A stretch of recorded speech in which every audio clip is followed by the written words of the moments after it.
Mira, lo primero que debería decir a nivel personal es que debo agradecer no sé quién, pero agradecer de que en el plano familiar o de amistades no haya pasado nada desgraciado y cómo están las cosas realmente es un tema importante, ¿no? De todas formas, aunque no haya pasado nada en tu entorno familiar, te sientes mal, ¿no? Te sientes mal cuando ves que se pierden la cantidad de vidas que se pierden a diario, en las condiciones que muchas personas fallecen, en soledad, y yo no me imagino una cosa más dura en la vida que no poder despedirte de un ser querido, ¿no? O sea que desde ese punto de vista, mal. Con sentimientos contradictorios, por una parte ves la responsabilidad de mucha gente, pero también ves mucha otra gente que minimiza, o no sé, como esto está siendo largo, la gente tiende a normalizar situaciones que hay que estar muy alerta. No se puede normalizar 400 vidas perdidas cada día de noviembre. O sea, acostumbrarse a eso creo que es horrible, ¿no? Y bueno, pues ahora yo creo que lo que tenemos que hacer es seguir siendo, mantener este espíritu de disciplina y protección, que es como nos podemos ayudar hasta que la vacuna, que ya ha empezado, llegue a producir esa inmunidad colectiva, ¿no? Pero bueno, vamos a ver. En lo profesional también ha sido un descubrimiento, porque al final decía, bueno, ¿y ahora qué, no? Y ahora qué, te das cuenta que con la tecnología de la comunicación las cosas salen adelante. Y salen adelante con eficacia. Pero yo no diría que salen adelante con esa calidad que se puede alcanzar cuando trabajas, por ejemplo, liderando un equipo. La comunicación, la frecuencia, la calidad en la comunicación que te da lo personal, es que no te lo puede dar un canal tecnológico. Sirve para hacer cosas, y sirve para hacer cosas bien. Sirve para hacer cosas con excelencia. En ese tipo de cosas, crear un ambiente, fomentar, no lo sé, la formación de un equipo o que un equipo sea capaz de enriquecerse todo lo que pueda, eso se hace, inevitablemente en la presencia de los equipos trabajando juntos, ¿no? Bueno, habrá que ver cómo se acomoda esto al final, será un equilibrio, yo creo que será, no sé si 50-50, yo creo que será más de 50 presencial que tecnológico, pero también es una respuesta muy generalista y que habrá que analizar sectores, empresas, puestos de trabajo.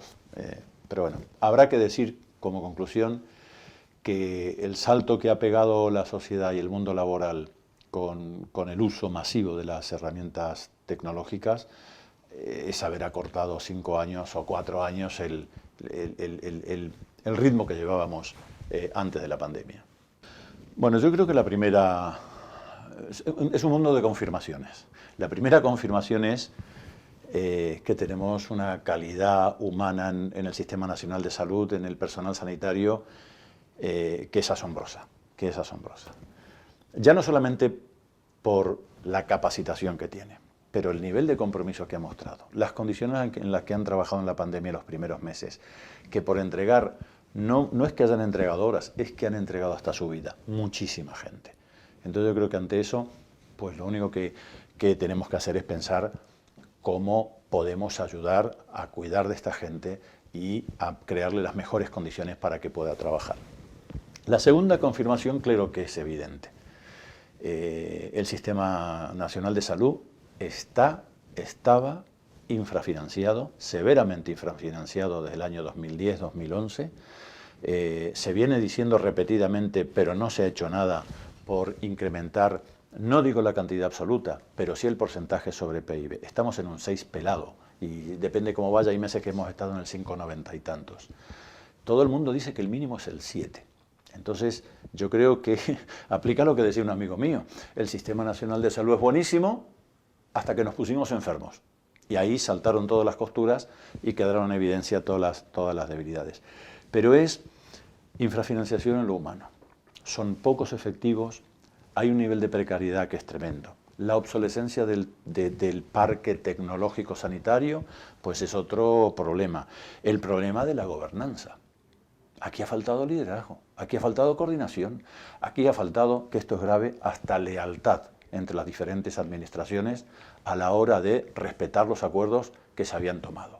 Esto yo creo que habría que repasar cómo queremos ver liderado y organizado un sistema de salud.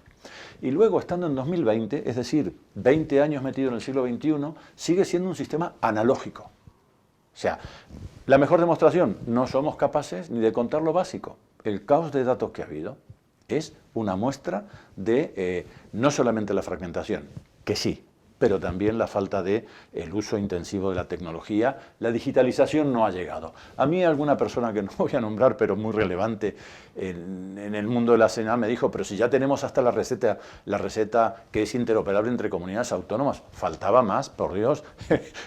Podría ser una lista que no termino de todas las cosas que ya deberían estar soportadas por el mundo digital. Por lo tanto, yo creo que estos son algunas de las enseñanzas, y creo que también en momentos tan dramáticos y graves y agudos, inesperados, sobrevenidos, como con consecuencias fatales, me refiero desde el punto de vista de salud y desde el punto de vista económico, pues aquí aplica lo que coloquialmente se podría llamar o estamos a Rolex o estamos a setas. Y aquí nos hemos dedicado, o hemos visto a los políticos estar a lo suyo, que eran las setas, cuando había que estar a roles, que roles son salvar la vida de los pacientes. Y aquí se ha politizado absolutamente todo. Es la peor actuación de los partidos políticos que yo, que llevo 42 años en este país, he visto casi desde la instalación de la democracia. Hemos perdido el norte. Es el paciente el que está en el centro, no los votos los que están en juego. Y a mí me parece que se han alterado el orden en que van las cosas. En cuanto a los retos, bueno, quedan retos grandes, o sea, recuperar el tono económico de este país, recuperar la salud, restituir y darle al sistema de salud todo lo que tiene que dar, pues, todo lo que debería tener, pues va a ser un reto enorme. Hay dos buenas noticias. La primera buena noticia es que fondos va a haber. De origen europeo, vendrá de una manera, vendrá de otro, vendrá más tarde, pero España va a poder, como otros países en Europa, gestionar una cantidad de fondos importantes como para enfrentar, yo diría que con razonables probabilidades de éxito, este esfuerzo. La segunda buena noticia, en lo que se refiere al sistema de salud, es que la sociedad se ha dado cuenta la importancia que tiene tener un sistema nacional de salud público, universal, eficiente, con recursos, que tenga capacidad para responder los retos que se pueden volver perfectamente a repetir en este mundo, ¿no? Ahora, ¿de qué ya no soy tan optimista? Pues no soy tan optimista si esto no va en un plan estratégico perfectamente desarrollado. Ahora me voy a referir solamente al tema de salud, no a la economía en general, y que sobre todo ese plan esté desarrollado y que haya sido capaz de recoger, de escuchar la voz de los expertos. Por favor, no los políticos, los expertos.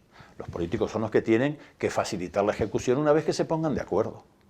Y que, por cierto, este país es conocido por dejarse enormes cantidades de recursos cada año por no ejecutar, por todas las trabas burocráticas y por la falta de agilidad de la administración. Por lo tanto, poner a los expertos, hacer un plan estratégico y que los políticos se dediquen a facilitar su ejecución en los tiempos acordados, a mí me parece que son los pilares fundamentales y las condiciones están dadas, ¿no? En lo económico, ¿qué diría? Bueno, pues que tampoco debemos aspirar cuando hablamos de reconstruir, yo diría reconstruir sí, pero transformar. Es decir, yo no creo que sea bueno para este país volver al mismo modelo que teníamos antes de la pandemia. Volvemos al modelo tan fuertemente dependiente del turismo, pues no parece que, o la construcción, pues no parece que sea un modelo sólido y ya se ve la volatilidad que tiene ante crisis de estas características. Por lo tanto, yo creo que hay que apostar por el conocimiento, hay que apostar por el I+D, hay que apostar por la educación desde la EGB, pasando por todo el ciclo, porque si no, cuando llegan a la facultad o salen de la facultad, ¿cómo van a querer iniciar emprendimientos que tengan que ver con el conocimiento, con la I+D o con la digitalización? Por lo tanto, crear una cultura de respeto para la educación, los educadores, los científicos, el conocimiento, me parece fundamental para transformar. Y esto, lógicamente, tiene que ir de la mano con un plan de transformación energética, como es impostergable, que ya estamos viendo, no digo la consecuencia de la pandemia, pero sí en otros aspectos de la vida fundamentales las consecuencias de no hacerlo, ¿no? Evidentemente te tengo que contestar por lo que conozco y que ha sido mi vida durante 40 y tantos años, que es el sector farmacéutico, ¿no? A ver, el sector farmacéutico, lo primero que hay que decir, y me sentiría mal si no hago este reconocimiento, hay que rendirse hasta lo que se ha hecho. Al mes 10 de declarar la pandemia se está vacunando gente. Y esto me parece un hito que debería reconocerse, pero de una manera muy especial a la industria farmacéutica. No es un tema puntual. La industria farmacéutica es una industria de futuro. Es una industria de futuro porque trabaja en el conocimiento, trabaja en las tecnologías, trabaja en I+D, crea muchísimo empleo, empleo cualificado, crea riqueza, crea puestos estables. Es decir, es el tipo de industria, de sector que yo hablaba antes de esa transformación con que debería contar un país que aspire a no ser tan dependiente de sectores tradicionales como es el turismo o la construcción, ¿no? Ahora bien, ¿qué tipo de futuro? Al tiempo que yo decía que va a haber disponibilidad de fondos europeos, los fondos europeos vendrán con una responsabilidad. Y la responsabilidad de cada Estado miembro será gestión y control del déficit público que se ha creado con toda la pandemia y a continuación, en paralelo, gestión para reducir la altísima deuda pública en la que hemos tenido que incurrir para poder contar con recursos para manejar toda esta situación. ¿Qué me preocupa para el sector de aquí? Bueno, vamos a seguir manejando el concepto de gestión del gasto, PIB, déficit y poner los medicamentos o la industria farmacéutica otra vez en la balanza de los gastos, cuando acabamos de ver algo irrefutable que es una inversión. ¿Qué hubiera pasado si hubiéramos invertido en este país y en el mundo en general lo que se debía invertir para poder atender, no digo para prevenir, pero al menos para poder atender de otra manera a los pacientes cuando llega la pandemia? La dependencia, por otra parte, que ha mostrado Europa para suministrarse de equipos y material básico, da un poco de vergüenza en un continente tan desarrollado como es Europa, cultural y tecnológicamente, ¿no? Por lo tanto, yo creo que para la industria es fundamental encontrar, y yo diría que recuperar, un nivel de diálogo, de consenso, de proximidad con la administración, que a mí me da la impresión que se ha deteriorado en los últimos tiempos. Es decir, aquí se han tomado decisiones y puesto en marcha iniciativas que importan muchísimo a la industria, porque le importan muchísimo al paciente, pero no se han tenido en cuenta sugerencias, comentarios, posturas, ideas que sugerir o aportar para mejorar las nuevas iniciativas. Me estoy refiriendo, por ejemplo, a los IPTs, pero podría ir por bastantes otros caminos. Si al final todo va a ser recortar el gasto, como ha sido siempre, y para ello lo que se va a cuestionar es el precio de la innovación, bueno, que se sepa varias cosas, ¿no? En blanco y negro. Quien paga las consecuencias no es la industria, va a ser el paciente, que no va a tener acceso en el momento, como el resto de los ciudadanos europeos, a esa nueva innovación que además es intensa y brutalmente innovadora, para tratar cosas que eran impensables hace pocos años. Eso por una parte. Por otra parte, yo creo que tratar de semejante manera los precios de los medicamentos innovadores, cuando el 50% de los medicamentos que se expenden en la oficina de farmacia valen como máximo 3,50 euros para tratamiento de un mes, hombre, yo creo que es un mensaje poco amigable. ¿Para quién? Pues para aquellos que deciden dónde se hacen las inversiones estratégicas de la industria farmacéutica. Yo no me imagino un director general yendo a su casa matriz con una política tan poco flexible, tan alejada de los países de referencia tradicionales en Europa y que, por ejemplo, tomemos con falta de criterio o criterios sin transparencia, se tomen decisiones en precio que están basados muchas veces en genéricos o en biosimilares y no en a esos mismos productos como se los trata en Europa. A mí no me parece que esto sea el mejor camino para montarnos en esta ola de innovación, de I+D, de industrias con futuro. Verdaderamente me preocupa y lo que yo creo que hay que llamar otra vez es al diálogo, a la mesa y al escucharse cada uno. Sé que va a salir el punto de la sostenibilidad y yo aquí soy rotundo. No se va a encontrar ningún sector más responsable que el farmacéutico porque nadie ha firmado con la Administración pactos de contención del crecimiento del gasto anual en función del PIB, incluyendo que si superaba daba lugar a retornos. Por lo tanto, se puede decir lo que se quiere de la industria farmacéutica, pero es absolutamente imposible demostrar lo contrario en tanto y en cuanto eso ha sido la forma en que nos hemos responsabilizado por la sostenibilidad desde la crisis financiera del 2008. Mira, yo creo que, como dije antes, esta pandemia ha dado lugar a muchas confirmaciones, y en otro caso descubrimientos, y en otro caso revelaciones para gente que a veces tiene dificultades en ver lo evidente, ¿no?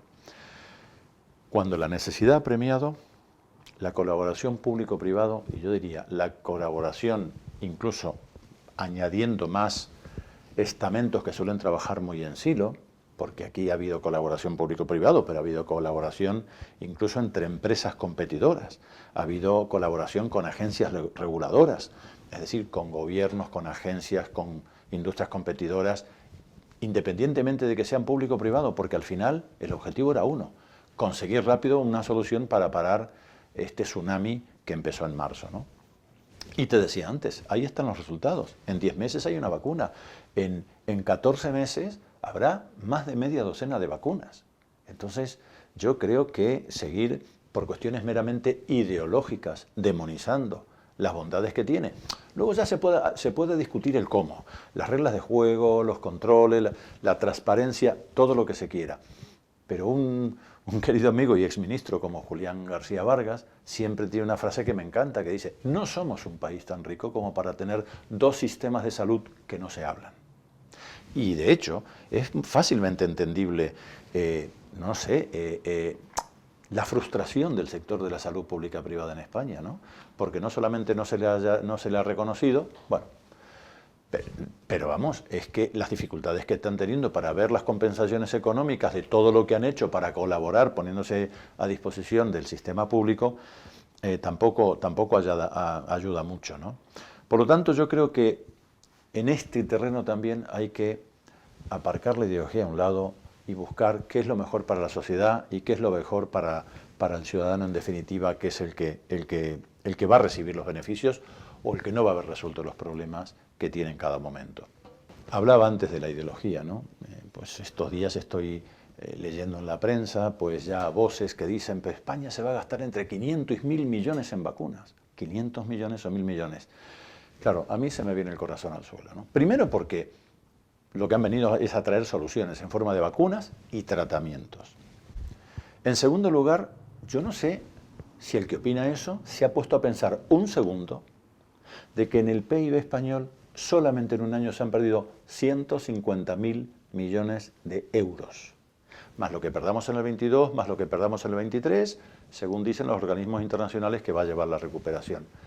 ¿Cómo alguien puede decir que la cifra es alta y que además es un gasto de 500 a 1.000 cuando en un año hemos perdido 150.000 millones y muchos otros desastres sociales causados por la crisis de la pandemia, ¿no? Nadie habla, por otra parte. Pues aquí se habla de las vacunas que llegaron, de las vacunas que se están aprobando o se van a aprobar en lo inmediato. Nadie habla de que hay otros 70 proyectos de vacuna que seguramente obtendrán un medicamento eficaz, seguro, y nunca se usará. Porque llegará un momento que la Administración dirá: demasiado tarde, ya tengo lo que necesitaba. ¿Alguien va a tener en cuenta cómo esas empresas van a ser impactadas brutalmente con todas las inversiones que han hecho sin ninguna posibilidad de recuperar la inversión hecha? No he escuchado ni una sola voz de ello. Pero sin embargo sí, por favor, inviertas en lo que hace falta para la humanidad. Se critica al que gana y se ignora al que, incluso haciéndolo bien, por llegar 5 minutos tarde, ve arruinado probablemente su futuro. Y hay ejemplos de compañías así, cuando en la época del SIDA, que desaparecieron del mapa, como es el caso de Wellcome. Entonces, creo que hay un problema de fondo, cultural, barreras ideológicas que impiden ver el sentido común. Nadie va a arriesgar semejantes cantidades de dinero si no lo hace por una posibilidad de poder recuperarlo. Y tener un mínimo reconocimiento social. Y si no es reconocimiento, al menos que sea que no haya hostilidad, que es lo que lamentablemente uno ve en medios de comunicación y en más de una opinión.